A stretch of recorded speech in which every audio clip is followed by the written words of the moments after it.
Hola, bien, aquí estamos, un nuevo video y continuamos con estos temas que veníamos trabajando, como son los de la modernidad y posmodernidad en los videos anteriores. Eh, la modernidad, la idea de modernidad se propone como una época histórica que rompe con, bueno, eso que se conocía como una edad media, y la posmodernidad lo que postula es que esa época se ha clausurado, ha concluido y que, bueno, a partir de la segunda mitad del siglo XX entramos en una nueva época histórica que dan en denominar posmodernidad. En ambos casos, eh, está implícita una idea que pretende universalizarse, pero que tiene un anclaje básicamente occidental, europeo o euro-norteamericano eventualmente. Sin embargo, bueno, tal como el título de este video, hay muchos más debates en torno a la idea de modernidad, no se termina ahí en la idea de si la modernidad terminó y comenzó otra, sino que hay muchas otras cuestiones eh, que quedan pendientes, que son objeto de, como decía, de debates. O sea, la modernidad, bueno, ha concluido o continúa. No todo el mundo está de acuerdo con los pensadores postmodernos que sostienen esto de la ruptura final y terminal. La modernidad debe universalizarse, es deseable que la modernidad alcance la totalidad del globo, de todas las poblaciones, etcétera, o no. Eh, Son temas de discusión. Toda modernización implica necesariamente una occidentalización, o puede haber una modernización, puede haber, ¿no?, modernidades no occidentales, por ejemplo. ¿Sí? Hay algunos autores que empiezan a postular que en realidad podemos extraer de la idea de modernidad ciertos elementos que emergen, sí, con la modernidad occidental, pero que también emergen en otros procesos históricos no necesariamente occidentales, lo cual daría lugar a modernidades no occidentales, otras modernidades.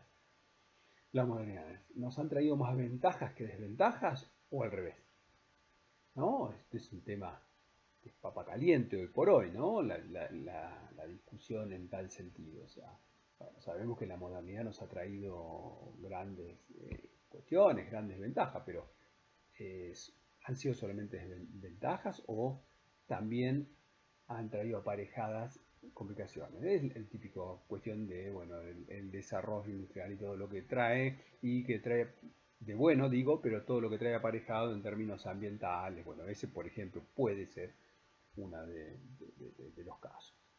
Bueno, ¿fue una ruptura total y absoluta con el pasado o en realidad hubo una imbricación de la modernidad con eh, los rasgos característicos de la sociedad anteriores que denominamos premoderna, etcétera, etcétera? Bueno, estas son algunas de las preguntas eh, que siguen flotando, que siguen dando vuelta en torno a esta cuestión de la modernidad y ahora vamos a, bueno, focalizarnos en algunas que son las que nosotros vamos a estar viendo de estos debates que siguen abiertos, porque no es que en modo alguno están clausurados, si bien distintos autores proponen tal vez una vía de salida a estas cuestiones, pero en modo alguno, vuelvo a repetir, son temas cerrados. En principio vamos a hablar de Habermas, Jürgen Habermas, filósofo alemán, un muy eminente filósofo de la segunda mitad del siglo XX, la figura más destacada de lo que se conoce como la segunda época de la Escuela de Frankfurt. Bueno, eh, y Habermas tiene una posición particular cuando surgió todas estas cuestiones de la posmodernidad, fue justamente de las voces que se alzaron más rápidamente para decir, no, no, no, acá no terminó nada. Esto no terminó en términos fácticos, es decir, yo no veo que esto haya terminado, y también en términos eh, normativos, esto no puede terminar, no puede terminar porque no ha concluido, no se ha concluido el proyecto, la modernidad nos propuso algo y no se ha logrado. Bueno, en su análisis él parte de tomar la idea de Max Weber de que la modernidad, el rasgo característico de la modernidad fue la división de el mundo de la vida en esferas, con cierta autonomía, ¿no? Y Weber hablaba de 3 esferas. Bueno, acá aparece como la esfera de la ciencia, la moralidad, el arte, ¿no? A veces se los consigna, bueno, como de lo técnico-científico, o de lo racional, de lo ético, y de lo sensible. Bueno, de diferentes formas, en general, se caracterizan estas 3 esferas que, vuelvo a repetir, son autónomas. Lo que quiere decir es que la ciencia se convirtió en un campo, decía Weber, que funciona con una lógica propia, autónoma, sin entrar demasiado en juego con los órdenes de lo moral o de lo estético, ¿no? De lo sensible. Y lo mismo sucede con el arte, ¿no? Que la moral va por otro lado, no es cuestión nuestra, y la ciencia va por otro, no es cuestión nuestra. Esa era la característica de la modernidad que veía Weber. Pero la cosa no terminaba ahí en la escisión de las esferas. La escisión en esferas, y esto era lo que traía de bueno la modernidad, lo que posibilitaba era un mejor trabajo dentro de cada una de ellas. ¿Sí? O sea, sin tener las ataduras ético-morales, la ciencia funcionaría mejor. Si la moralidad se preocupa de las cuestiones del comportamiento ético y ya no se preocupa por las cuestiones del conocimiento de las plantas, y se lo deja a la ciencia, también va a funcionar mejor. Esa es un poco la idea, ¿no? Que van a funcionar mejor. Pero tampoco termina ahí la cosa. La cosa termina que las esferas separadas luego tienen que converger, ¿sí?, con los logros que en forma autónoma cada una de ellas consiguiera en mejorar las condiciones de vida de la humanidad, ¿sí?, en lograr la emancipación del sujeto. ¿Sí? La división de las esferas era instrumental, tenía que mejorar cada una de ellas dentro de sí para después volver a reencontrarse, ¿sí?, con el mundo de la vida, con la praxis vital, y poder mejorarla, poder aportar algo. Sin embargo, lo que dice Habermas es, en buena medida lo que sucedió es que las esferas se perdieron en su lógica interna y siguieron dando vuelta y divagando dentro de sí mismas sin volver a salir, ¿sí? En algún momento se autonomizaron, pero tienen que después volver a salir y reencauzarse hacia el mundo de la vida. Y no ha sucedido, siguen preocupadas por lo que sucede dentro de ella, por sus lógicas internas, ¿sí? Vamos a ver esto en un ejemplo, el texto canónico de Habermas, ¿no?, que propone la modernidad como un proyecto inconcluso, trabaja fundamentalmente en el campo del arte. Damos un ejemplo, ¿no? Esta es una obra de Mondrian, un pintor holandés, bueno, que crea una corriente de vanguardia a principios del siglo XX que se conoce como, bueno, el neoplasticismo, que básicamente tenía esta estética, ¿no? Pero cuando uno de los miembros del neoplasticismo propone una obra como esta, Mondrian abandona el movimiento, se va del neoplasticismo, ya no es parte más del grupo.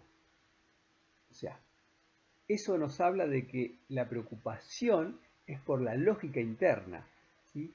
El arte, una de las vías que tomó el arte desde mediados del siglo XIX fue la del formalismo, de estar preocupado por sus propias formas, que es el arte, pero despegándose del mundo de la vida. La crítica de Habermas es que lo que logra ahí adentro, que es útil, es muy bueno, no logra salir después para reconectarlo, vuelvo a repetir, con el mundo de la vida, ¿no? Algo como, por ejemplo, no sé, la propuesta de Bernie con Desocupados, ¿no?, que está en vinculación. En realidad lo que se dio con la autonomización de las esferas, dice Habermas, y bueno, ya lo decía Weber, en realidad una separación de un mundo experto respecto del resto de la sociedad. Si los expertos se apartaron, entonces ya nos convertimos en expertos dentro de una de esas esferas, pero desconocedores de las otras. Y entonces lo que sucede es que el experto, ¿no?, como Habermas, el crítico de arte, dice Habermas, entiende de esas lógicas y valora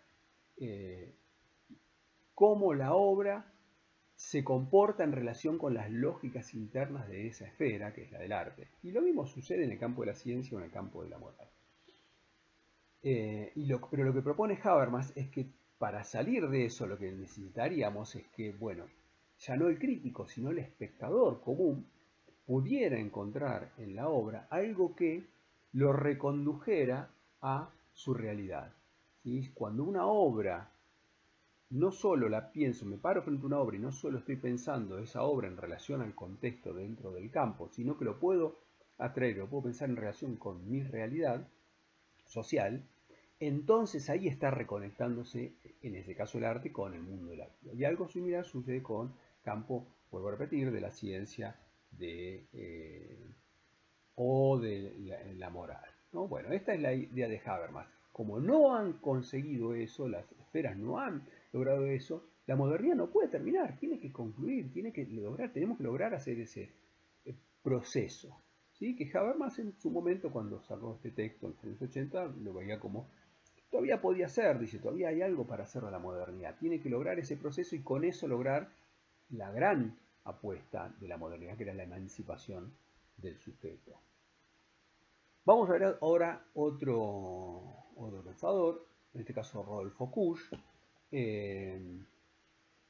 Y acá el interrogante que vamos a ver acá en Kusch tiene que ver con esto, con esta idea de si estamos frente a compartimentos estancos, no ahora lo que decía Weber, sino en esta idea de que hay unas sociedades premodernas, hay sociedades modernas, hay sociedades posmodernas, ¿sí? O sea, se da esta situación de compartimientos estancos donde quienes son parte de la sociedad moderna, bueno, tienen ciertas ideas, ciertas formas de comportamiento que no tienen nada que ver con lo premoderno, que no tienen nada que ver con lo posmoderno. Bueno, en realidad, en lo que vamos a ver en Kusch, lo trabaja en relación con lo moderno, lo que podríamos llamar premoderno, ¿no? O sea, recordemos, la idea de la modernidad es la idea de que lo otro queda completamente sepultado, abandonado, tirado a la basura, es una ruptura tajante, ¿no? Ya esto, nunca más nos liberamos de esto. Kusch, bueno, no solo Kusch, pero bueno, acá seguimos a Kusch, que se plantea es, ¿esto es tan así? O sea, ¿nos hemos liberado o todavía seguimos anclados a estas cuestiones? ¿No? Bueno, vamos a verlo a través de una historieta, ¿no? Los viajes de Kusch, que ahora se los ampliamos para que puedan ir viéndola, que en realidad, bueno, es una pieza que cuenta, bueno, las reflexiones que hay en el libro del propio Kusch, ¿no? Y entonces cuenta Kusch, bueno, decía, ¿no? Continuábamos nuestro viaje. Kusch, si bien era filósofo, hizo, bueno, de su práctica filosófica muy anclada en lo territorial, en las clases populares en la ciudad de Buenos Aires y las clases populares e indígenas de la zona, bueno, andina de nuestro país y en Bolivia hasta Perú. En este caso, bueno, el cuento relata que andaba por Oruro, en Bolivia, ¿no? Y dice, estaba acompañada de Julieta y Mariano, presumiblemente podríamos pensar, estudiantes que lo acompañaban en esos viajes de investigación. Eh, Aparentemente en una mañana fría, ¿no? Como por lo que cuenta. Dice, bueno, paramos en una comunidad que estaba cerca del camino que seguíamos. La voz en off, obviamente, podemos intuir, es la voz de Kusch. Dice, nos llamó enseguida la atención un anciano indígena que estaba muy quieto, sentado en el piso.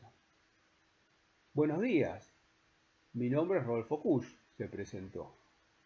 Bueno, como el anciano no hablaba el castellano, su hijo actuó como intérprete. Bueno, observando la situación, ¿no? Al ver, dice, los cultivos secos y los animales flacos, uno de los compañeros sugirió que consiguiera una bomba de agua para mejorar los riegos. ¿Sí? O sea, aparentemente esto está medio seco, ¿por qué no conseguir una bomba de agua para mejorar la provisión de agua para regar los cultivos? Según Kusch, el anciano apenas, dice, los miraba y permanecía contemplativo. No necesito yo, dice, puedo hacer llover con algún ritual, ¿no? Le dijo el anciano en su lengua y presumimos habrá sido traducido por su hijo. Bueno, ya después en el viaje de vuelta le sigue dando vueltas a la cosa Rodolfo Kusch, ¿no? Le pregunta, ¿qué pensaba Rodolfo Kusch? Le preguntan a sus compañeros de viaje. Y entonces nos lanza la idea que es a lo que queremos llegar. Dice, frente al mismo problema, la respuesta del anciano y la nuestra son distintas. ¿Sí? O sea, cuando dice la nuestra, sujetos modernos. Nosotros creemos en la ciencia y en la tecnología y el anciano en la magia. Ya podemos plantear esa decisión en los términos que venimos trabajando, ¿no? Kush es en nosotros, que dice Kush, él y sus compañeros de viaje como sujetos modernos y el anciano como un sujeto premoderno, ¿no? Y dice, tenemos respuestas distintas. Nosotros vamos por la ciencia, la tecnología, el anciano por la magia. Dice, pero la ciencia y la tecnología nos han llevado a explotar la naturaleza, a arrasar los bosques, a contaminar las aguas, llenar de veneno los campos, destruir y transformar lo que nos da sustento. Bueno, se está planteando la cuestión de crítica ahí. Nos va también con la nuestra, ¿no? Dice, por otro lado, dice, no podemos andar tan lejos él y nosotros, ¿no? Siempre Kush buscaba esto, ¿no? O sea, su búsqueda de la esencia del pensamiento americano, ¿no? Es tan distinto lo que pensamos, o sea, es tan diferente la cosa. Y lo que piensa Kush, o sea, el ejemplo que trae a colación, dice, algún día miramos un partido de fútbol en la televisión y nos ponemos esa camiseta con la cual nuestro equipo gana. O nos sentamos en el lugar de siempre o no invitamos al amigo bufa. ¿Sí? Prácticas de sujetos modernos que, pese a su modernidad, tienen este tipo de prácticas. Dice ahí, por un ratito creemos que por nuestros rituales individuales vamos a cambiar el resultado del partido. Dice, eso no es muy distinto de creer que se puede hacer llover con algún ritual.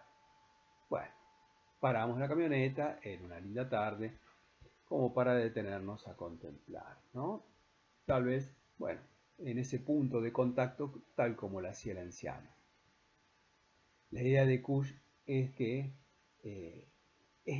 no es tan así, esta ruptura no es tal, ¿sí? No hay una ruptura tan tajante entre ese universo premoderno y el moderno, ¿no? Perviven, hay una coexistencia de esos rasgos que el discurso dominante plantea peyorativamente como premodernos en la vida de los hombres modernos. ¿Sí? Kush, compañeros de viaje, podemos identificarlo como sujetos modernos, ¿no? Un sujeto que ha transitado por la academia, que trabaja en ella.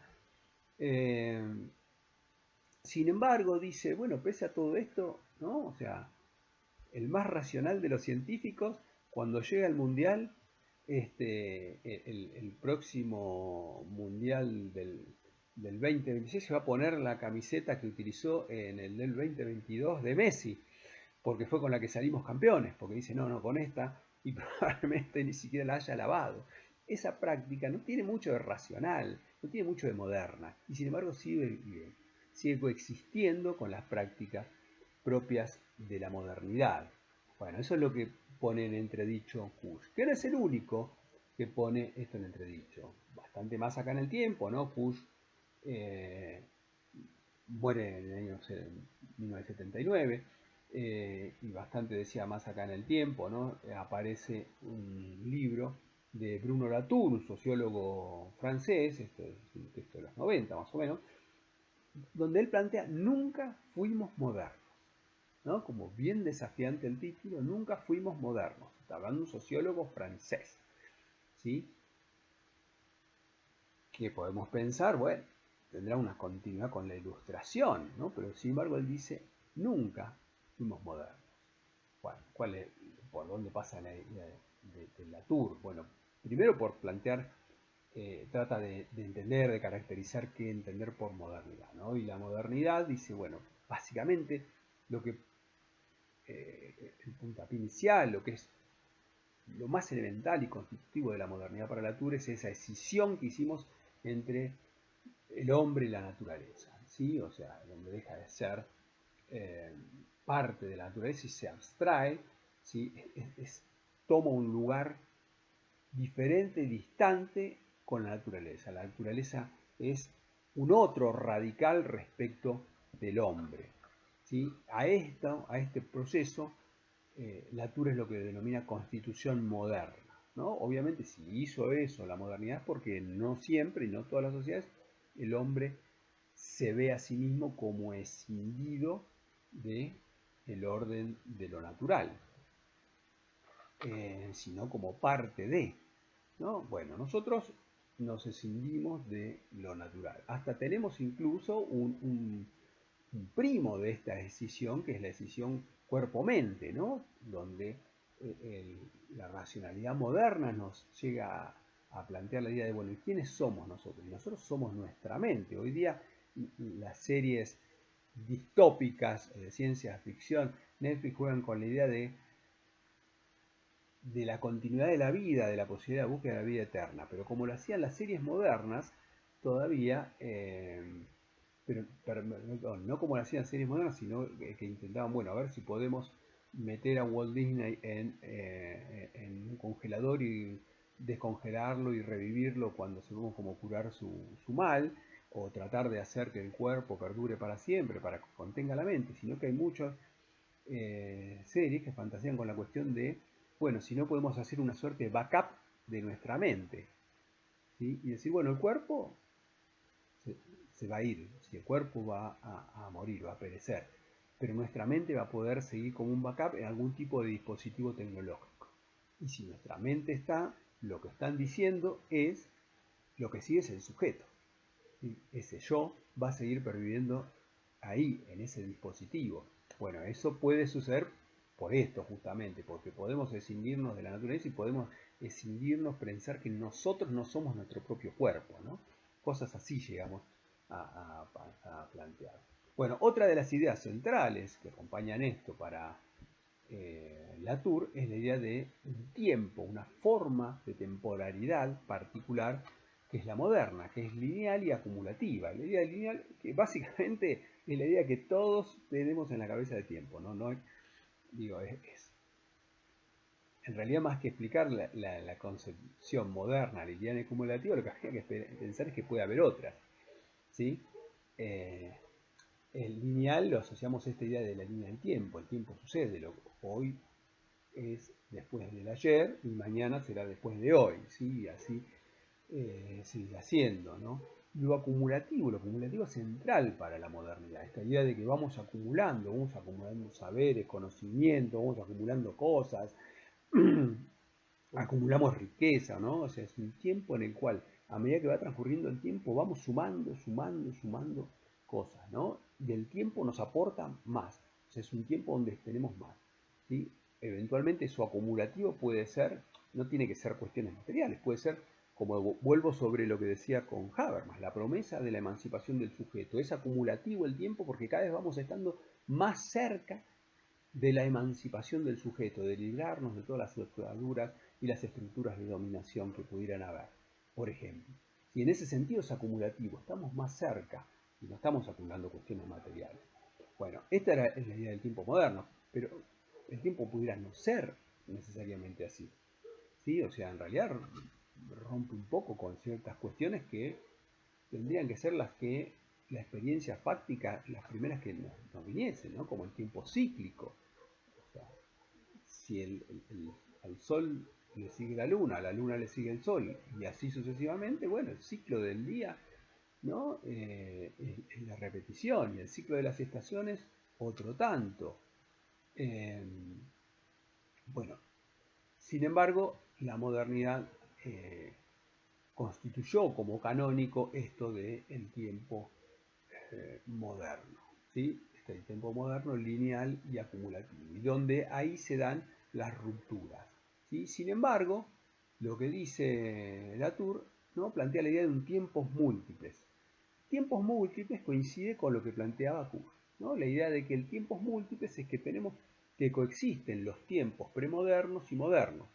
Incluso los posmodernos pueden también plantearse como coexistentes, ¿sí? O sea, cuando decimos que los tiempos conviven, los tiempos premodernos, en realidad lo que estamos diciendo es que experiencias sociales conviven, ¿sí? Conviven como en el caso que planteaba Kuhn, ¿sí? Convive la experiencia de el ritual con la bomba de agua, ¿sí? Esa es la convivencia de tiempos premodernos con modernos. Y otro tanto puede suceder entre lo moderno y lo posmoderno. O sea, hay esta coexistencia de esas temporalidades diferentes. Entonces, si esto es así, sentencia literalmente Latour, dice, bueno, la modernización nunca ocurrió, o sea, nunca ocurrió ese proceso de modernización que era una ruptura, la modernización como ruptura con lo premoderno, nunca se dio, siempre siguió existiendo, ¿no? En nuestra sociedad, él analiza obviamente el caso de la sociedad europea, francesa en particular, pero podemos hacerlo extensivo. Nunca se dio esta modernización. Cuando dice nunca se dio la modernización, entendamos algo. No es que no hubo procesos de modernización por los cuales las sociedades incorporaran los elementos modernos, como vimos en buena medida por resultado de los procesos de colonización. Eso sí se ha dado. Cuando dice la modernización, en realidad tenemos que entender la modernización absoluta, o sea, porque la modernidad pretende ser absoluta, la modernización como una ruptura absoluta y tajante con el pasado, no se ha dado. ¿Sí? Eso no fue. Hubo una modernización parcial, hay cosas en las que nos modernizamos, pero hay cosas que siguen perviviendo que, que vienen de lo premoderno. Entonces la conclusión es que, bueno, justamente nunca fuimos modernos, ¿no? Ese es el título, bueno, provocador, que lo que está por detrás de ello es esto. Bueno, esa es la idea de Latour. Y por último, vamos a ver una idea que nos propone este señor, también filósofo y argentino él, Enrique Dussel, que vive en México, de los años 70.